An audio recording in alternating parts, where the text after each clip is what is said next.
Hello, स्वागत करता हूं मैं अपने चैनल अभिषेक फैक्ट चैनल में। आज का जो टॉपिक है कि why inductor block AC and capacitor block DC. सबसे पहले ये जो हमारे पास सिंबल है वो हमारे पास इंडक्टर का सिंबल है और ये हमारे पास जो सिंबल है वो है कैपेसिटर का। तो ऐसा क्यों होता है कि जो हमारे पास इंडक्टर होता है वो हमारे पास एसी को ब्लॉक करता है और जो हमारे पास कैपेसिटर है वो डीसी को ब्लॉक करता है।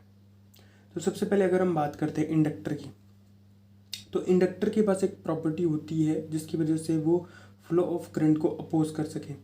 तो इसकी एक इंडक्टिव प्रॉपर्टी के कारण ये सारा कुछ होता है। तो अगर हम इंडक्टर की बात करें तो उसकी जो रिएक्टेंस की बात करें तो वो होती है हमारे पास ओमेगा एल या 2πf/L। For example let us assume that frequency is 60 hertz and inductor is 2 Henry. अगर इसमें हम रिएक्टेंस निकालें तो 2πf/L डेट इज़ 2 × 3.14 × 60 × 2, तो हमारे पास जो रिएक्टेंस मिलेगी वो मिलेगी 753 ओम। तो इससे हमें पता चलता है कि इस वाली इक्वेशन से हमें पता चलता है कि जो XL होता है वो डायरेक्टली प्रोपोर्शनल टू फ्रीक्वेंसी होता है। जैसे जैसे हम फ्रीक्वेंसी को अपना बढ़ाएंगे वैसे वैसे अपना जो है रिएक्टेंस वो बढ़ेगा। तो हाई फ्रीक्वेंसी में हाई रिएक्टेंस, तो जिसकी वजह से जो हमारे पास इंडक्टर होता है उसकी जो इंडक्टिव प्रॉपर्टी के कारण वो एसी को हाई फ्रीक्वेंसी पर ब्लॉक कर देता है। अब बात करते हैं इसका, अगर फ्रीक्वेंसी हमारे पास ज़ीरो हो, for example XL = omega L, means जो हमारे पास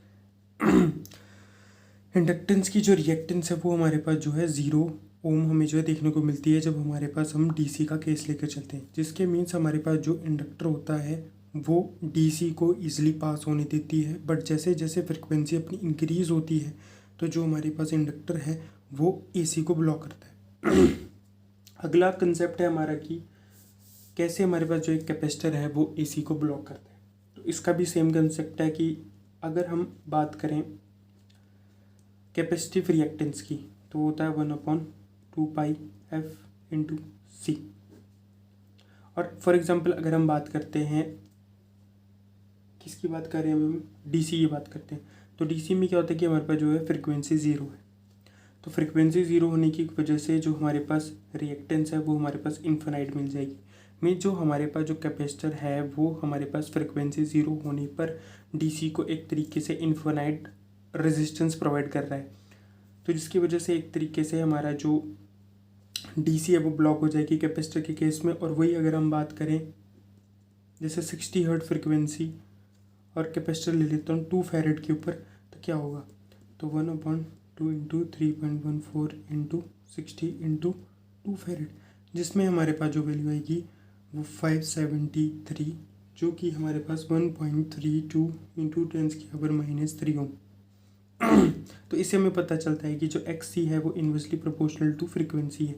जैसे जैसे हमारी फिर फ्रीक्वेंसी बहुत ज़्यादा हाई हो जाएगी तो जो अपना रिएक्टेंस है वो कम हो जाएगा। इसकी वजह से मैं बोल सकता हूँ कि जो अपना कैपेसिटर है वो एसी को फ्लो होने देती है और जो हमारे पास इंडक्टर है वो डीसी को फ्लो होने देता है। मीन्स अपना जो इंडक्टर है वो एसी को ब्लॉक करेगा और जो अपना कैपेसिटर है वो डीसी को ब्लॉक करेगा। तो इससे आप समझ सकते हो कि क्यों इंडक्टर ब्लॉक करता है एसी को और कैपेसिटर ब्लॉक करता है डीसी को। अगर आपको मेरा ये टॉपिक ठीक लगा है या कोई आप मेरे को बताना चाहते हो कि क्या क्या मैं नए नए टॉपिक को ऐड करूं तो आप कमेंट सेक्शन में बता सकते हो। धन्यवाद।